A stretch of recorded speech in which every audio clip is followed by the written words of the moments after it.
So today, I'm going to continue with our Faith Mind Sutra talks. This is the 6th talk, I believe. We're more than halfway through, maybe 2-3 more talks. And so I'm going to read you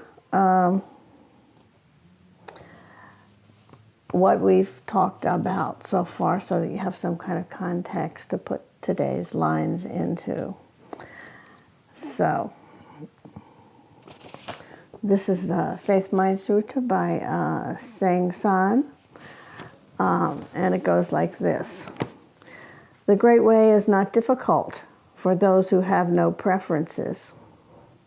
When love and hate are both absent, everything becomes clear and undisguised.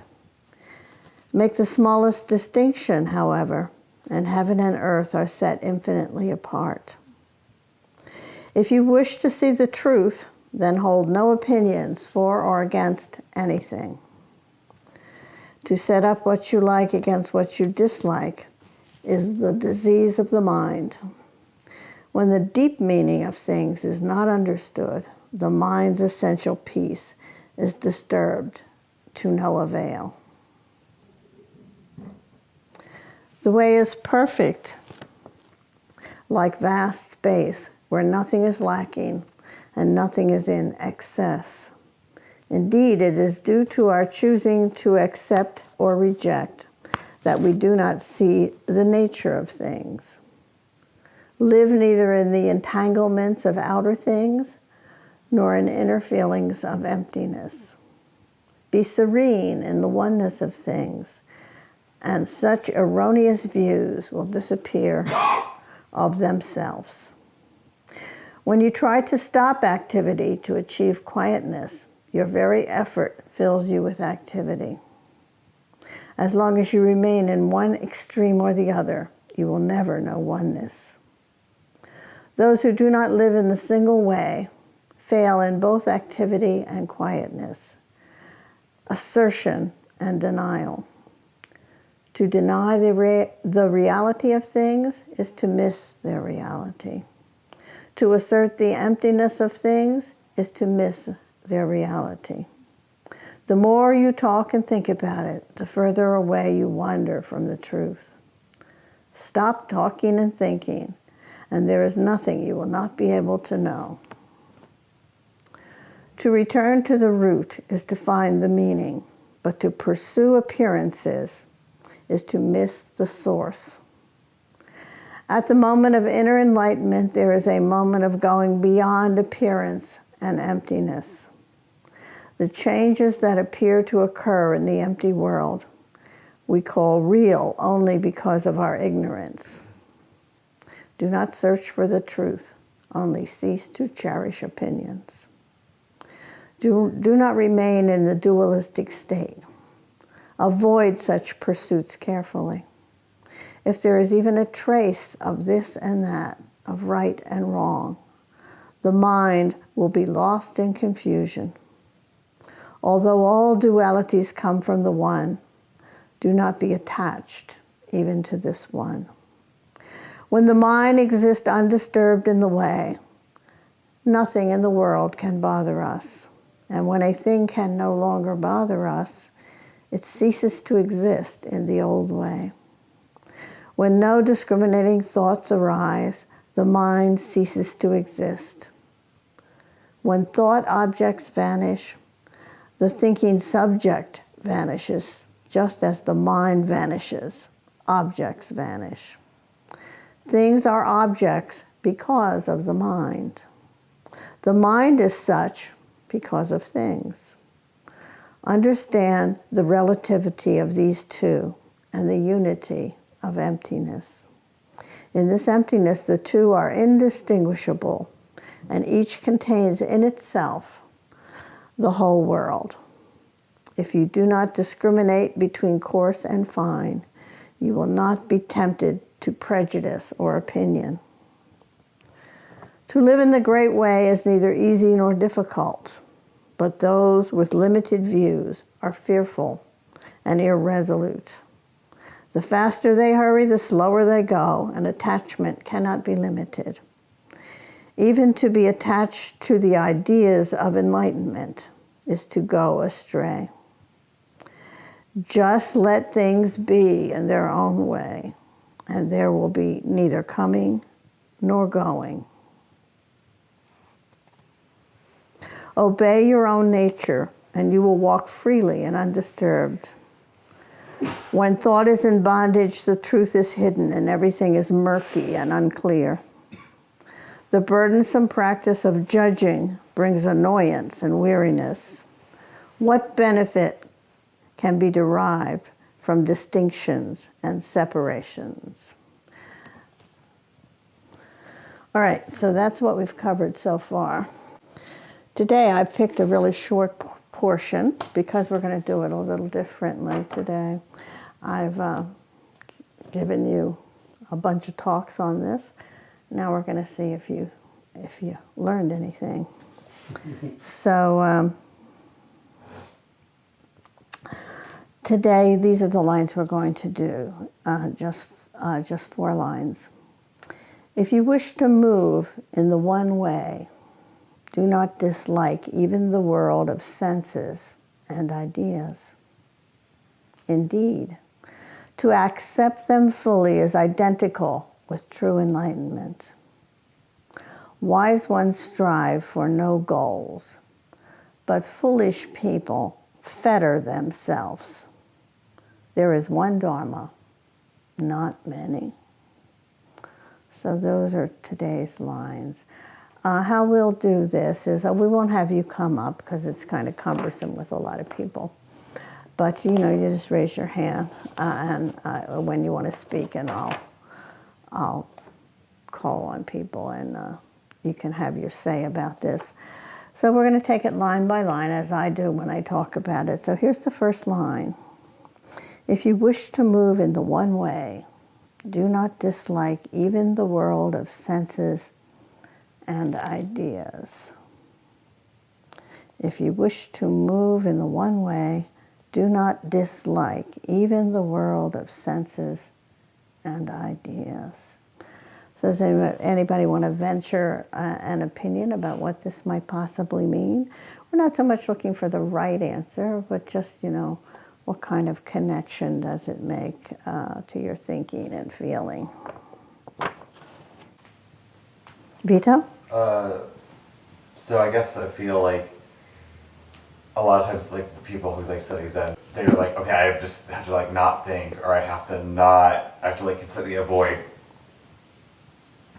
thinking about things or talking about things, because you can't talk or think about anything in a meaningful way. But you have to be able to be okay with living in the world of thoughts and feelings and experience those without necessarily judging them. Right. What you're talking about there, people who think they have to give up thought, and words and ideas. I mean, Zen does tell us that. Give up thought, words, and ideas. But, that is a state of what's sometimes called quietude or blankness. And so what Vito is saying is, it's not that. You have to be able to be okay with thinking, and also they point out here with the senses, with the ordinary human everyday sensory life. Another way of saying this might be form. You have to be okay with form. Why is this? What do you think? Why do we have to be okay with this?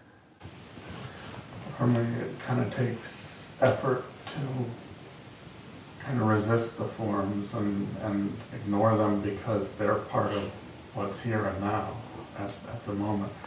So if you're not okay with them, then you're expending effort to avoid what's actually here and now right in front of you. Yeah, part of Zen is being in the moment, right?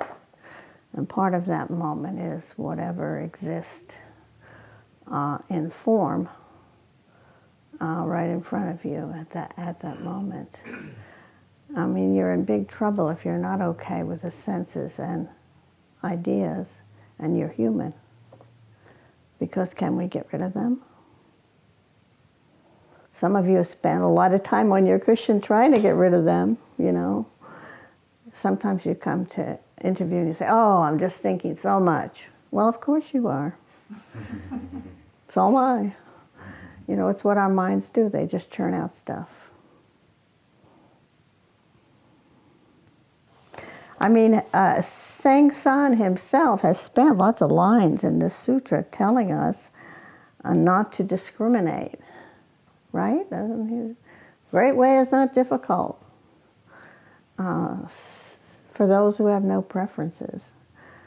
And yet, here he's pretty much saying that we can't avoid discriminating. And you said trying to stop it makes it worse. Is it self-activity that separates? Yeah. The harder you try, the faster you go. I'm sure, you know, who has experienced that on the cushion? You're trying really hard not to think, you know, your mind is going a mile a minute. And what happens? The way I see the Dharma or inhabiting the way, I mean, you have to inhabit it fully. If we're human beings, we are creatures of conception. That is how we conceive of our worlds. It's an essential part of who we are. We're also creatures of our senses. And to cut off or not have some working relationship with our senses and our thoughts would make us something other than human, and we want to be that. It would make us dead. Right? And I see these first lines as saying, the first part saying that you can't have preferences about, you can't have ideas and opinions about ideas and opinions and the senses. That's the issue. And also we'd be out of touch with the relative part of the part where we balance the relative and the absolute. We only experience the relative through our ideas and through our senses. And there's nothing wrong with that side of our life. Not only are we bound to it, but it's half the truth. You know, Zen has the idea of two truths. One half of the truth is the relative or form.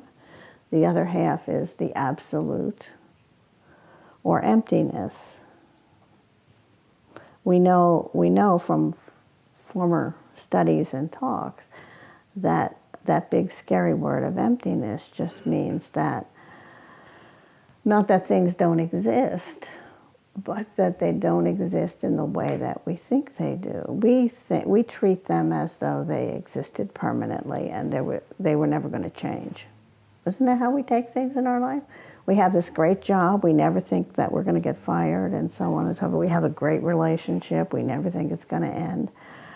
But things do end. You know, we never think we're going to die, or that those we love are going to die. So what's being pointed out to us in this emptiness is that things change. So you can't ever really say that form is some kind of permanent thing that exists in the same way all the time. Even when we're not dying, yet we're getting older and we're changing. We're not the same person we were when we were 6 years old. You know, we're not the same person we were last year. So that's part of it. The part of emptiness is that things change. The other part of it is that everything is independent. That means interdependent, sorry. That means that nothing exists by itself. Everything exists in relation to its context. So we can't really say that there's a form and it's, you know, it's this independent thing that continues permanently forever. And so that's why we call it emptiness. You know, it's empty of permanent independence. We're not independent, we're interdependent. This is what we don't see, you know. This is why we have wars. Part of the reason. So we don't see that we're connected to these things. What about the person that, that Vito was talking about, that doesn't, feels that they have to maintain this sort of no thinking and no sensory feeling, sort of cut yourself off and be pure and puritanical, And there definitely are people like this in Zen. The whole, it's more common perhaps in Theravadan Buddhism than in Mahayana. Well, Mahayana Buddhists tend to be a little bit more wild. Though it's not unknown among our midst. But, the Theravadins have all sorts of rules about when they can eat, they can't touch money, they can't, their rules about celibacy are very strict. When I was living at the monastery, we would have these Theravadan monks that would visit, and they wouldn't enter the building because women were in there. They couldn't be under the same roof as women. So they're a lot more puritanical slant to some kinds of Buddhism than others. So form of fundamentalism, isn't it? When, if you take it too far, that you find in all religions, right? The fundamental, when you grab onto these ideas and take them to their extreme and bad things. Right. So what he's saying is, if it's not that you can't think and you can't have ideas. Of course you're going to. The trouble comes in when you make the ideas more real than your experience.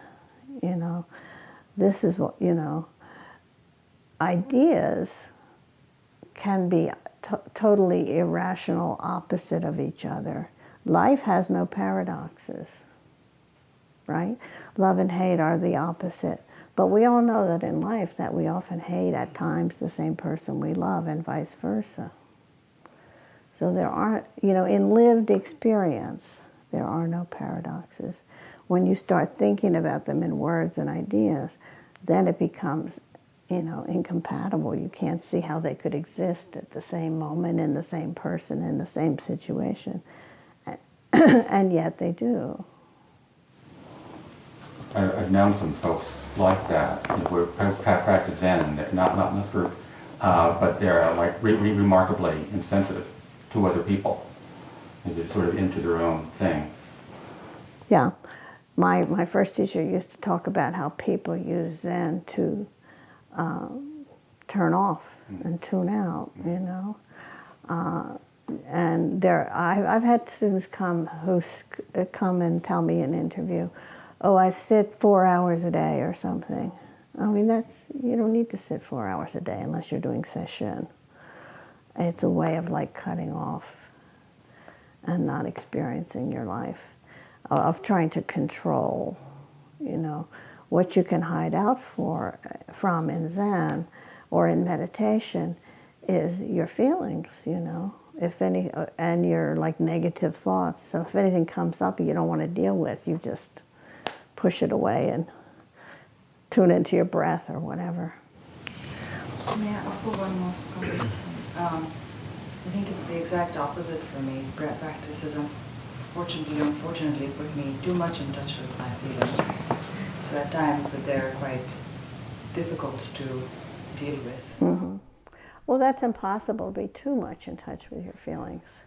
It could be possible. More than I was. It could be impossible. It could be possible to overreact to your feelings, but you should know what they are.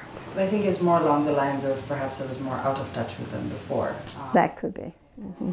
But one point you made about the senses, it seems that there is often a great concern about both sensuality, sexuality, and the senses, the life of the senses in much of religion, and often it's through the presence of women or excluding the presence of women that somehow it's achieved. Whereas again, I go back to, but then what's the point in being a human being? Each of us in our own way experience our senses. It's different for each of us. For some it's food, for other people it's other things. And what's so wrong with that? Yeah, well, I mean, then this sentiment that Mira is talking about, denying the senses, especially denying the aspects of the senses that have to do with sexuality and sensuality, certainly exists in Buddhism as well. It's not just, the Catholic Church that thinks the worst thing you can do is something sexual. It also exists in Buddhism. In the early days, it is, we're told, we don't know if it's true or not because it was written long after the Buddha died, that the Buddha refused to allow women to enter the Sangha and become nuns. And it was Ananda who intervened and begged him to please allow this to happen. And Buddha's stepmother, Buddha's own mother died in his birth. So he was brought up by his aunt, Prajnapati. And she wanted to become a nun, and she begged him, apparently. And he said, according to the scriptures, he said, well, we'll let them in, but it'll shorten the life of Buddhism by, 10,000 years or something crazy like that. I do not blame that on the Buddha because, a lot of scholars feel that these things were added later by people who didn't really want women in the Sangha. But this is not just ancient stuff. In Japan, women in general do not train with men.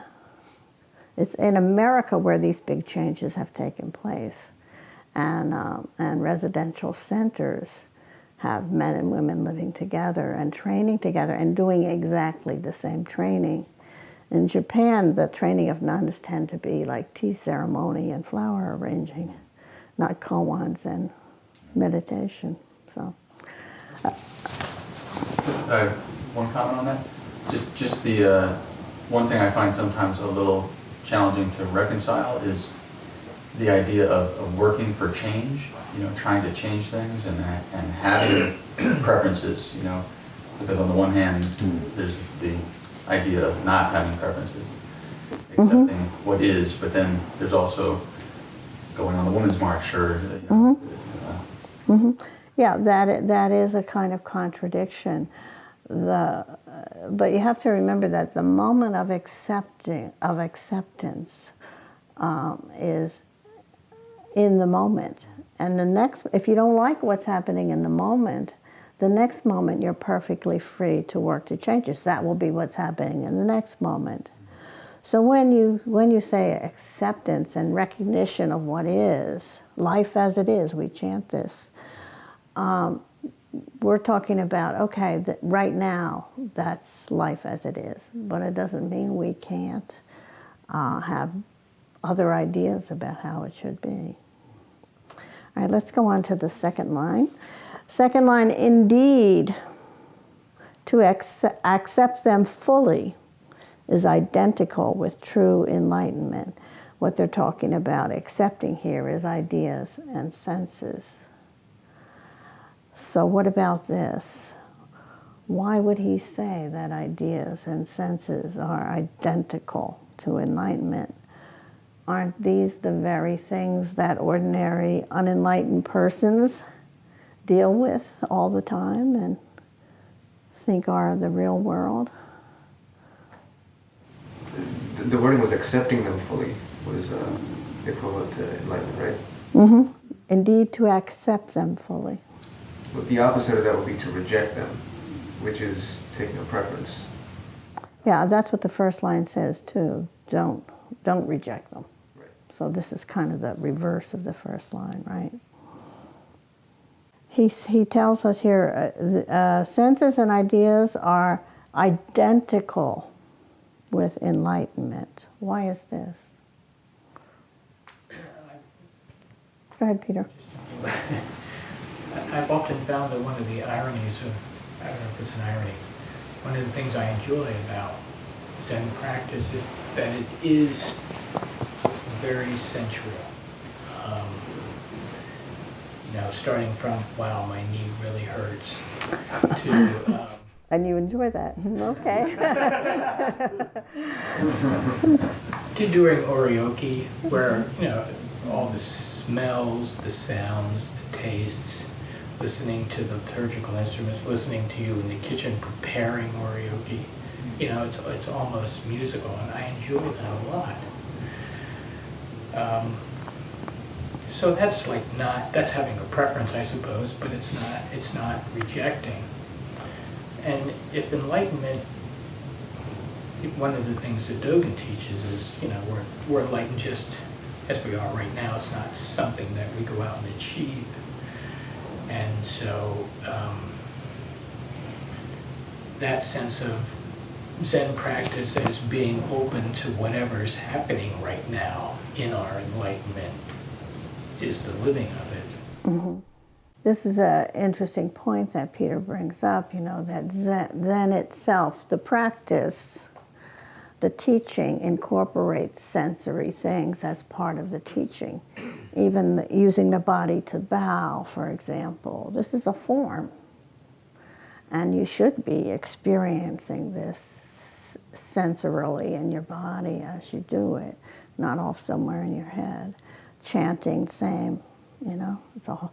One thing that happens when you chant is you breathe. If you're chanting well, you're breathing. It's affecting your breathing. You're breathing deeply. So this is something that can be used for your spiritual life, not a detriment. Anybody else have anything to say about this? I always think, kind of like Zen practice is kind of about saying yes to things, like everything, but especially maybe things that you don't want to say yes to. And so, that sort of like acceptance of, okay, like, like if someone you love, dies or something like that, you're going to be really upset about it, and you're not going to want to accept it, but you can kind of get to that point where you're saying, yes, I'm okay with feeling bad about this, and I'm okay with not wanting to accept this, and like also realizing that you wouldn't want to not feel the way that you're feeling. Like it would be weird to not be upset if someone, died, and you can't change the fact that people die, that everyone's died, that you're going to die, that everyone is eventually going to die, but you wouldn't want to not feel that way, and so you should appreciate and accept that you are going to feel that way. Mm-hmm. And accept that death is part of human life, right? Yeah. If you are rejecting ideas and senses, what side are you rejecting? Relative or absolute? Relative. So then that means that what? What side are you clinging to then? The absolute. So he tells us endless times in this sutra, do not cling to oneness, do not cling to the absolute. So what you're doing here when you reject that side, some of this has sort of come up earlier in the discussion, is you're being that board-carrying fellow, that's blinded on one side. You're only seeing one side of the truth. You're not seeing the other side. You're clinging to oneness. And that doesn't really work in human life because we don't actually exist every day ordinarily on that level. We have to deal with form as well. So when we reject senses and ideas, that puts us into dualism. We're making a choice. We're having preferences. We're picking and choosing between, and what we're rejecting is one side. And we can't escape them. That's another reason why it doesn't make sense to reject them, because we're immersed in them.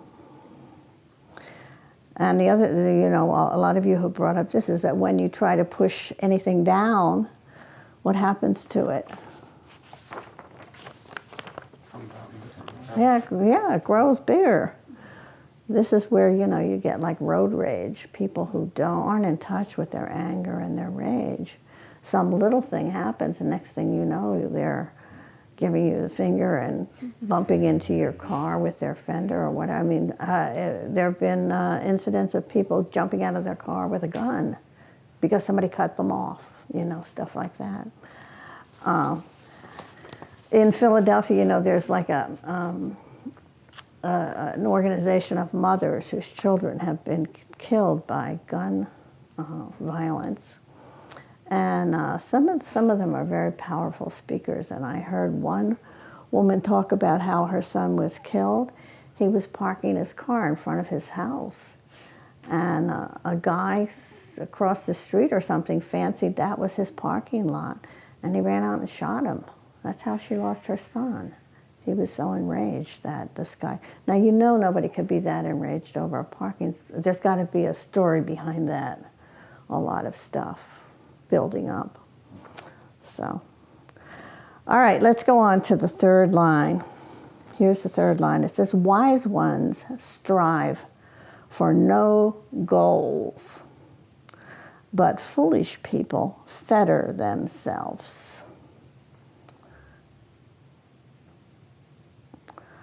So think about this. This is something we're often told. We should sit zazen with no goals. You should practice with no goals. How is it that goals become fetters? How do they bind us? To focus your mind into one specific thing, and you don't see outside of that. That's one reason it really narrows our vision. To have a goal is to want to require things to turn out a certain way, which often life does not. So it's, you're limiting the possibilities that you will accept if you have a specific goal in mind. Right. Where does a goal exist in time? In the future. And where does our practice tell us to stay? In the present. So already you're like somewhere else. If you have a goal, only a few things can happen, right? You can fail at that goal. You can succeed at that goal. You can continue striving. But any way you deal with it, as Nirvan says, you're limiting the possibilities. There are a lot more possibilities besides failing, succeeding, and striving. Anything could happen. We don't really know, but we're narrowing things down for ourselves. So it seems like I'm just thinking again back to that point I brought up, and you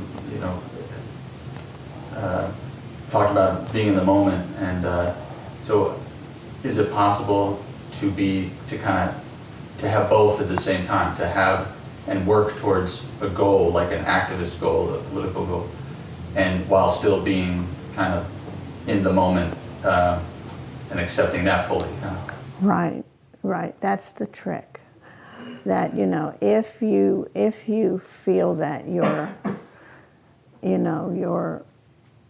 goal is becoming CEO of your company or something like that, and that's your goal, and that's the only thing that's going to give you fulfillment, then you're wasting all that time while you're working your way up. You're not experiencing that deeply and as any kind of fulfillment. Whereas if you can enjoy each step along the path, then if you become CEO, great. That's the pinnacle of your efforts. If you don't become CEO, then you've still had those, those experiences along the way, which were enjoyable, fulfilling in their way as well, So that's part of it. And to hold that goal lightly, a little more lightly. It's not life and death if you become the CEO. It's just an aspiration that you have. It would be nice, but you know, it doesn't end your life if you don't get to the end of it. I think too, in terms of related to the Women's March, that we have to be, I mean, we have particular goals there, but we have to be, we can't be so obsessed with the goals that we become as intolerant as the people that we are opposing. Yeah. And that's very, and a lot of people in that group probably are, right? And they're just as, it has as much hate and intolerance, but on the other side. And so we have to be careful that we don't go there. Right, and we can see that in our legislature, that if the legislature wants to pass a certain law, then they're just focused on that and can't hold that a little lightly, then there's no room to compromise, you see. So nothing can get passed. So we miss opportunities. Maybe we can't get exactly what we wanted, but there's some other opportunity to get part of what our goal is, and in a way, it's blinding us when we have a goal that is consuming us. So the problem is not so much the goal, but the attachment to the goal. Yes, exactly. Well said. You know. The other thing about this having a goal is, you know, if you have a goal for enlightenment, this means that you're not seeing a very basic truth, which is that you're already enlightened. That enlightenment is something you possess as your birthright from the day you're born. And that it's not so much a goal that, as Peter said, you have to go out and get. But you have it, so you have to uncover it. You have to practice and learn to live it. But it's not so necessary to hold on to this as though it's something outside yourself that you have to find. Mm-hmm. There's also that saying that in the beginner's mind there are a lot of possibilities. So to me, in terms of having an activist goal, let's say, or activist aspirations, or seeing certain changes happen in our society, it's almost better. It's easier to come up with many creative solutions and collaborative solutions if one has a mind of possibilities, and being attached to specific goals and specific ways of achieving those goals is contrary to having a mind that envisions many possibilities. Right. Goals can make you rigid, basically. You know, I would say from my long years of experience in Buddhist practice is that having a goal is the number one reason why practitioners leave practice. They're not even clear sometimes what exactly their goal is. It could be unspoken, unformed in a way in their mind. But what they will say is, it's not working. So if they're saying to me, you know, my practice isn't working, it means there was a certain something they thought it was going to work for, you know, that something was going to happen. And often they see this as a kind of failure, you know, that it's a disillusionment for them, and a sense of failure sets into their practice. Either they think they have failed or they think Zen has failed them. Either way, I've heard both reasons.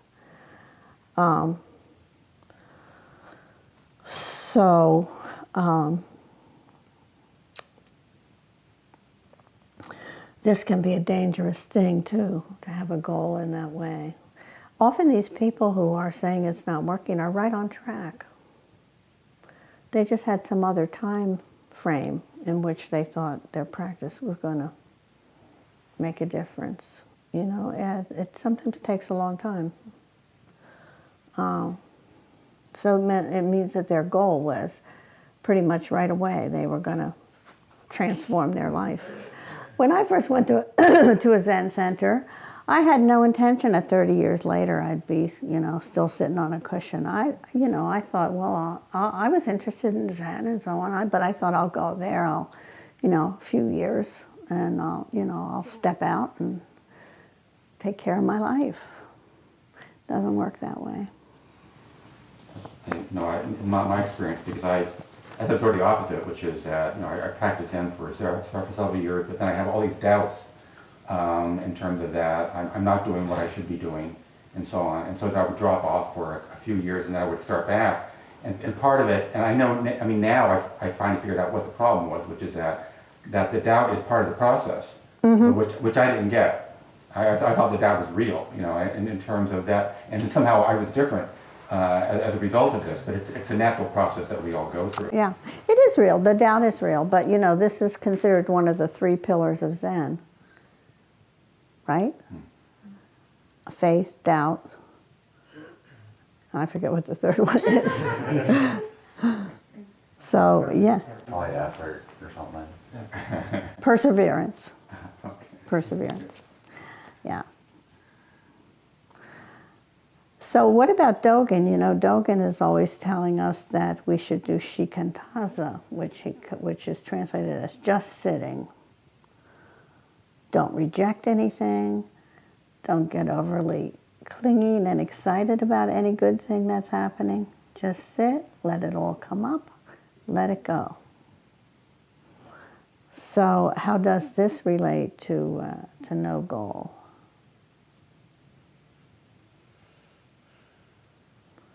When we were the Soto school, we're supposed to be devoted to shikantaza. Well, it's no goal, it's no nothing, right? It's you just sitting. It's Just sitting. not any of that. Yeah. As Barry says, you can't do it wrong. It comes, it goes. This is the ideas and the senses. They come, they go. All right, line 4. He ends by saying, there is one Dharma, not many. This does not mean that there's only one belief system. When he says there's only one Dharma, he doesn't mean like there's only Buddhism. Rather, what he's saying here is that nothing is left out of Dharma. There's only one whole. So nothing is left out of Dharma. There's only one, and everything is included in that one. That's the interdependence I was talking about earlier. Everything is related to everything else. That's Indra's net. So what about this? Anybody have anything to say about this? When I heard that initially, I thought, oh, that sounds like fundamentalism. As you explained it, it sounds more like, the Dharma sounds more like life as it is. Right. Nothing left out. I think that's both the great challenge of this practice, even for me, that basically inhabiting your life fully as it is, good, bad, worst, best. And when you experience that momentarily, it's so glorious. But the challenge is to live in that every day of our lives. Right. And he's pointing out earlier in this section here of what it is that we want to leave out a lot of times. Is that we want to leave out ideas, words and ideas, because we think that, emptiness is better, more holy, more spiritual. And we want to leave out the senses, because the senses often bring us pain, disturb us. And so we basically, what we want to leave out of our lives is suffering. Anything we don't choose. That's why we pick and choose. We try to pick the things that we like, and we try to not choose the things that we don't like. And so when we say the Dharma is one, not many, and when Dogen says, shikantaza, just sitting, let it all come, let it all flow away, what we're saying there is don't pick and choose. In a way, there's a way in which you can't, though we try mightily, that it's all one, and it's a package deal life. You can't, it's like, the Brexit. They want to pick the things they like and leave out the things they don't like. Well, that's what we're like too. Obamacare. Yeah, true. Leave it to Bob to bring up our. For me, goes back to something you said earlier about emptiness, and it's the getting to the place where you can really see the emptiness of all these things, good, bad, and everything, and that there really isn't anything to attach to. So the idea of picking and choosing is silly, and by emptiness I mean the fact that these things are going to last, right? And go on, and there's something that we can hold on to. Yeah, and even if they're not going to change, we are. So that, red coat we bought last year that we thought was so stylish and fabulous, maybe this year we look at it and, say, what was I thinking, We change what we want and what our ideas are, So this Dharma is one. That's what our altar actually symbolizes. It has earth, the plants, air, the incense, the smoke from the incense, fire, the candle, and water, the little cup of water. So, for the ancients, that was the entire universe. The entire universe was made up of earth, air, fire, and water. So when we put all that on our altar, what we're saying about our practice is it includes everything, the whole universe. Each of us has to be one with ourselves, not push away those parts we'd like to reject, things we don't like about ourselves, and one with our lives, not push away. In the moment, we have to admit that the suffering is there, or that that we were just an idiot, But as we were pointing out before, it doesn't mean that you have to live with that forever. You can take steps to not be an idiot the next time, If you're in a relationship which is abusive, then you have to admit that you're in a relationship that's abusive, and that you're in pain, it's hurting. But it doesn't mean, okay, I have to accept this, so I just don't try to get out of it or change anything. Of course, the next moment you can, after you realize that and accept it, you can take steps to get out of that relationship or change it in some way. That's the basis of Alcoholics Anonymous, right? The first thing you have to do in Alcoholics Anonymous is stand up and say, I'm blah, blah, blah, and I'm an alcoholic. You can't change it until you can admit that it's true. I mean, how many people do we know who have been alcoholics for years, and they will always say, "Oh, I could quit anytime I want," because they don't admit it. And as long as that is true, they're not going to get it, to deal with it. So it's important not to feel that acceptance, that momentary admission of life as it is means that you just lie back and let things happen to you. No, there is room for the Women's March. There is room for changing your job if you hate it, or you're being exploited there, not paid enough. There is room to change your relationship if it's not fulfilling to you. So we're not stuck with everything just the way it is. Sometimes it's not about, sometimes it always is about accepting things as they are right now, but sometimes it's also about accepting what you need to do in that moment for the future. Because sometimes, that's something I struggle with a lot. It's like, I have to do this thing that I really don't want to do. I'd rather just stay where I am, but it's like, no, I need to do this thing to move forward. Take a step. Yeah. Yeah. I was reading just recently where somebody was saying, if you accept the moment as it is, what you have to do becomes clear, and it's not an issue. Mm-hmm. Yeah. And where do these two things we're talking about here and that Seng San is talking about, where does form and emptiness, where do they come together? Where do we see that they're one? In the present moment, yeah. This is where we get the concept in Buddhism of suchness. You know, when you really see that cypress tree in the garden, as the koan talks about, and you really see its physicality and its precision, its individuality, and you see it clearly and wholly with the senses, then what you see is that aspect of it that embodies emptiness, the change and the interrelationship. So this is where you see both at the same time. You see where they're one. And that's why it's so important to try to live your life so that you're present, that you're aware, that your senses are open, not pushing them aside. Okay, I think we've wrung that out. Thank you for your answers.